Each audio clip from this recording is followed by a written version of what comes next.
Shana Tova, friends. You can do better than that. Shana Tova. It's not even midnight yet, guys. As we gather here this Erev Rosh Hashanah, we stand at the threshold of a new year.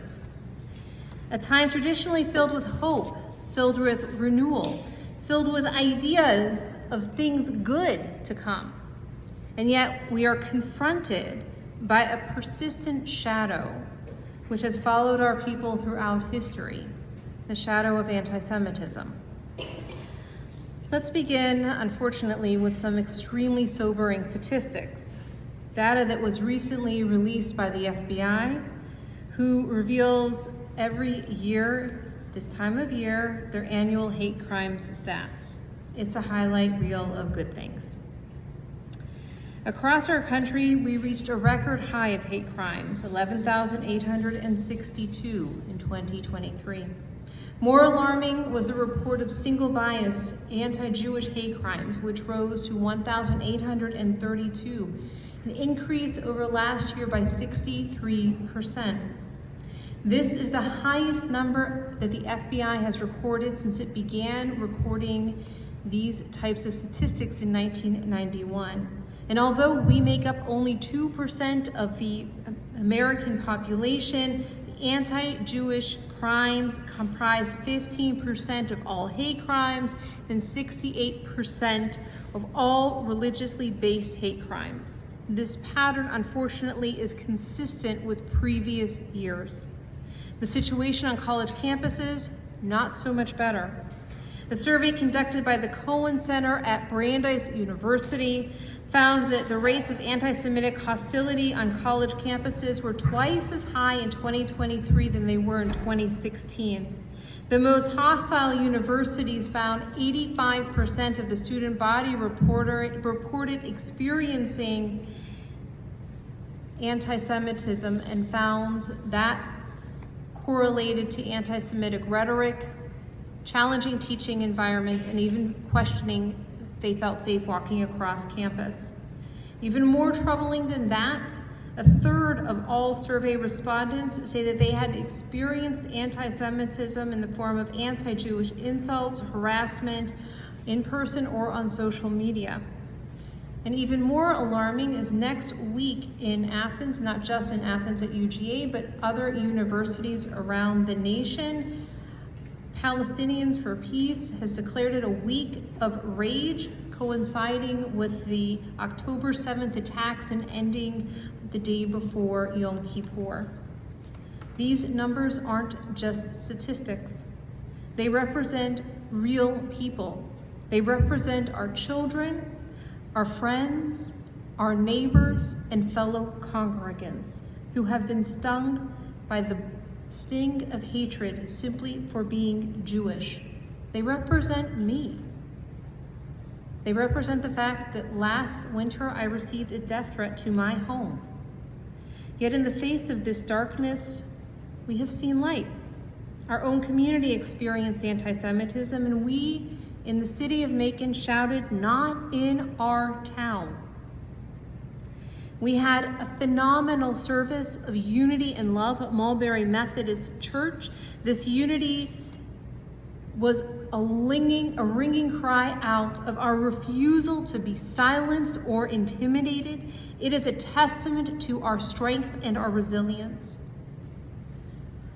Also this past winter, in a collaborative effort among many Jewish agencies across the state, and with the avid work of Senator John Kennedy, Representative Esther Panich, Representative John Carson, among others, we helped define anti-Semitism in legal terms with HB 30 and had it incorporated in hate crimes legislation. And I was reminded at that signing of the bill of the words of Rabbi Yehoiachim Prince, who spoke at the March of Washington in 1963, just before Dr. King spoke, when he said, "Neighbor is not a geographic term, it is a moral concept. It means our collective responsibility for the preservation of man's dignity and integrity. And when we stood up to anti-Semitism in our town, we were in fact living out those very words, showing that an attack on one of us is an attack on all of us. And then came October 7th, and the world shifted. For many of us as Jews, we felt an earthquake of fear, sorrow, and anger. We heard from friends and family in Israel or friends of friends, and we watched speechless, frozen in horror. Many of us saw what Hamas did over social media. We saw an Israeli teenager grabbed by her hair, thrown into a car wearing bloodied pants. The Consulate General invited me along with other Jewish and non-Jewish leaders from Georgia to witness a video of Hamas murdering, raping, burning, stabbing, beheading, and otherwise brutalizing Israelis on October 7th, shown through their GoPro cameras. I saw a father murdered in front of his sons and one of his sons losing an eye. The images were haunting. I've been speechless. I realize now I was speechless because at the time I was powerless or felt powerless. I sat with survivors on that day, people who were at the Nova Music Festival in Israel when Hamas struck. I've heard their stories and I've seen their pain. I went to see the Israeli government's documentation from the attackers' GoPro footage because the Israeli government knew that there would be issues of individuals denying and distorting. And unfortunately, that prediction was right. In the years since, those distortions and denials have only worsened as the world wants information shared in 30-second bites and failed to see the entire picture. A brutalized Israel, a brutalized Palestinian population, and a broken Middle East. As your rabbi, I've carried some of this pain and I share it with you now, not just as your spiritual leader, but as a fellow Jew who also, like you, is grieving, raging, and hoping. This day forced me to confront deep fractures in our world, our narrative about safety, identity, and history. The events on October 7th weren't just an attack on the Jewish people in Israel, they were an attack on Jews everywhere. They have shattered our sense of security and forced us to confront a reality that anti-Semitism is not a relic of the past. Unfortunately, it is an ongoing force that we have to reckon in our present, and it is dangerous. To understand our present, though, we have to remember our past. In 1942, Jewish history was at one of its darkest moments. Chaim Chazaz published a short story called The Sermon. In it, a character named Yudica speaks at a kibbutz meeting saying, "I don't respect Jewish history, I am opposed to it. We never made our own history, the Gentiles always made it for us." Yudica goes on to say, Jewish history is simply boring. It has no adventures, no conquering heroes, no great rulers or potentates. All it has is a mob of beaten, groaning, weeping, begging Jews.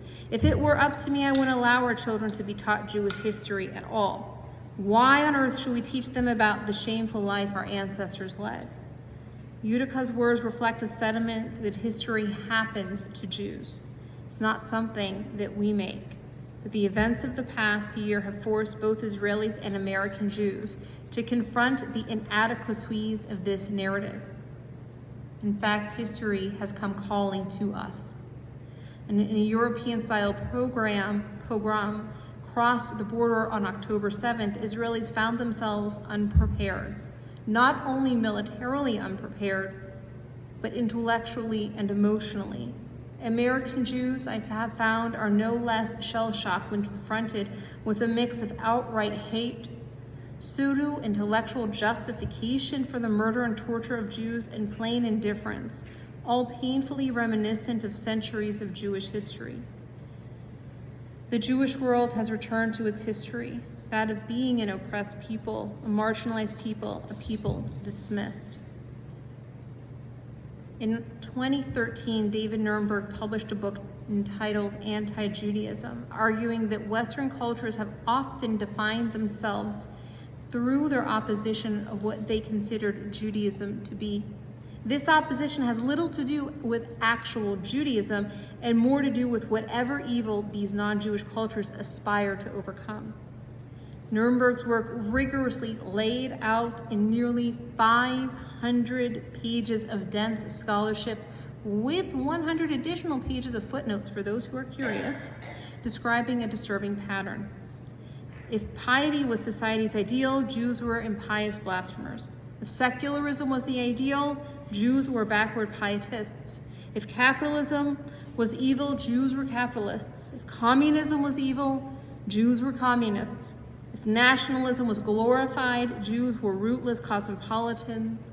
If nationalism was vilified, Jews were chauvinistic nationalists. We were the foil. We were the cause of all of society's troubles. And this dynamic force has caused Jews to have and be in a constant defensive mode, always having to prove we are not evil, that we have the right to exist. And it's a pattern that we have seen repeated throughout history, from ancient Alexandria to medieval Europe, even to modern day America. I even had a text from a congregant who today heard about the blood libel. If you were ever curious where it came from the year 38 CE, after rioters in Alexandria destroyed hundreds of Jewish homes and burned Jews alive. The Jewish Alexandrian intellectual Philo and the non-Jewish Alexandrian intellectual Appian both sailed to Rome for a debate before the Emperor Caligula about whether Jews deserved citizenship. Appian believed that Jews held an annual ritual in which they kidnapped a non-Jew, fattened him up, and ate him. Caligula then delayed Philo's rebuttal for 5 months, and then listened to him while consulting designers on palace decor. Alexandrian Jews, should be no surprise, lost their citizenship rights. And in 66 CE, 50,000 more were slaughtered. The absurdity of the charge is less remarkable than the high intellectual profiles of those making them. People like Appian, a scholar of Homer and the Egyptian history, as well as Christian and Muslim scholars among the best-read people of their time. Similarly, absurd claims of Jewish deceitfulness were later endorsed by civilization luminaries such as Martin Luther and Voltaire. Anti-Judaism, Nuremberg argues, quote, should not be understood as some archaic or irrational closet in the vast edifice of Western thought. It was rather one of the basic tools with which that edifice was constructed. This absurd blood libel in its various forms has persisted even to today. And today we face new manifestations of this old hatred. On college campuses, as I mentioned, we have seen a resurgence of anti-Semitism. And all you need to do is turn on the news to see what form it takes. Mass protests, academic boycotts, even in the classroom where professors with strong anti-Israel views may have created hostile environments for Jewish students. By the way, Jewish students, just a reminder, that's the future of our community. They need our protection, our support, and our love now more than ever. In large public universities, we see mass protests and demonstrations that sometimes do cross that line into anti-Semitism. At elite private institutions, there are academic boycott of Israeli institutions, creating even further a hostile environment for students and scholars. In liberal arts colleges, Jewish students face intense peer pressure to disavow Israel or simply hide their identity. Perhaps most confounding is the American society should have been ready to handle this. Many institutions have invested enormous amounts of money and energy in an attempt to defang bigotry. Yet diversity, equity, and inclusion initiatives, DEI, have proved to be no match for the power of anti-Semitism. And in contemplating why is it not a match for it? The answer lies in the durable idea of anti-Semitism as justice. DEI efforts were and are designed to combat social prejudice by insisting on equity. Some people in our society, goes on to say, have too much power and too much privilege and are overrepresented, so justice requires a level playing field. But anti-Semitism isn't primarily about social prejudice. It's primarily about a conspiracy theory. The big lie that Jews somehow are supervillains behind the scenes manipulating everything and everyone. And this idea is tacitly endorsed by Jewish bizarre exclusion from many DEI trainings and policy, despite our high rankings in American hate crime statistics. The premise that Jews don't experience bigotry because in some theories, we are white, we are rich, which, by the way, is patently false. 20% of Jews living in New York City live in poverty or near poverty. Moreover, the classification of Jews being white in critical race theory framework is complex and contentious at best. This categorization erases the unique Jewish experience and history of persecution, ignores ongoing anti-Semitism, and oversimplifies complex racial and ethnic identities. It fails to take into account Jews who come from North Africa, from the Middle East, and Jews of color. The whitening of Jews in American society is a relatively recent phenomenon. In fact, Jews historically were considered a distinct racial and ethnic group, often facing discrimination and exclusion from white society, even through the 1950s. Some critical race theory proponents argue that Jews have gained conditional whiteness or white privilege in modern America, allowing them to benefit from the system. But this fails also to recognize the diversity within our community and the ongoing vulnerability of Jews to hate crimes and discrimination. Well, it's really challenging times. In the face of these challenges, we must affirm our identity. I am Jewish. I'm also adventurous and nerdy and a mom. Each of us here tonight is not just Jewish, they are more than that. They are the sum of all of their identities combined. We are part of a long line and long chain of tradition of people who choose to thrive among all of our identities in the face of obstacles. Iris Marion Young's 5 Faces of Oppression models a framework for understanding and analyzing different forms of oppression in society. She identifies them as such: exploitation, marginalization, powerlessness, cultural imperialism, and violence as a type of oppression minorities experience. Well, many of us have experienced these. And I say we're not powerless. Our history is a testament to our resilience. Think of the generations before us who faced pogroms, expulsions, and genocide, yet still managed to preserve our tradition of faith and our hope of a better tomorrow. Think of survivors who rebuilt their lives after the Holocaust, or the refuseniks who kept their Jewish identity alive under Soviet oppression. We are the inheritors of that tradition, and it's on their shoulders that we stand tonight. As we enter the new year, we must approach the challenge of anti-Semitism with a different kind of thinking. Yuval Noah Harari, in his latest work, researches information networks.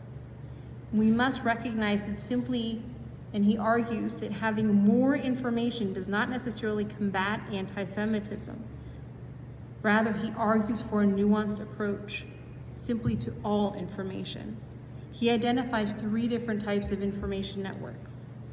One that he calls the naive view, which assumes more information will lead to truth. I myself will admit I fell in the naive view trap. I believed simply that more information, more education, more conversation, more speaking out would solve all of our problems. The populist view, which sees information as a weapon. These are the people for whom there is no such thing as truth. Have to question authority, challenge everything. And lastly, the critical approach, the one that I think we need to use to help us navigate anti-Semitism today, emphasizes critical thinking and recognizes the complexity of information, which may be the most effective in addressing where we are at. We must be cautious about writing our narrative too soon. It is impossible to make meaning of an ongoing situation. That is why it took long to construct the Bible. It takes time to discover and understand what's really going on. And we must remain open to new understandings as we navigate these challenging times and recognize that anti-Semitism comes from all directions, the right, the left, and sometimes even the center. My dear friends and community, as we stand on the threshold of this new year, some of us feeling unsteady about our future, remember, we are not alone. We are linked together with a chain of people who have gone before us, who have historically chosen to thrive in the face of challenges. Let's choose to thrive together. We cannot change the reality of anti-Semitism overnight, but we can change how we will respond. We can educate ourselves, we can stand proudly in our identity while building bridges amongst ourselves and with the broader community. We can call it out where we see it, again, whether it comes from the right, left, center, wherever, overt or disguised as political discourse. And as we enter 5785, let us commit to being both vigilant and hopeful. Let us draw strength from our history, comfort from our community, and inspiration from our faith. May this new year bring us closer to a world free of hatred, where our children can proudly and safely embrace their Jewish identity. In the words of Rabbi Nachman of Breslov, the whole world is a narrow bridge, and the main thing is not to be afraid at all. Let's walk the bridge together with courage and hope. Shana Tova u'Mitzukah. May you have a good and sweet new year.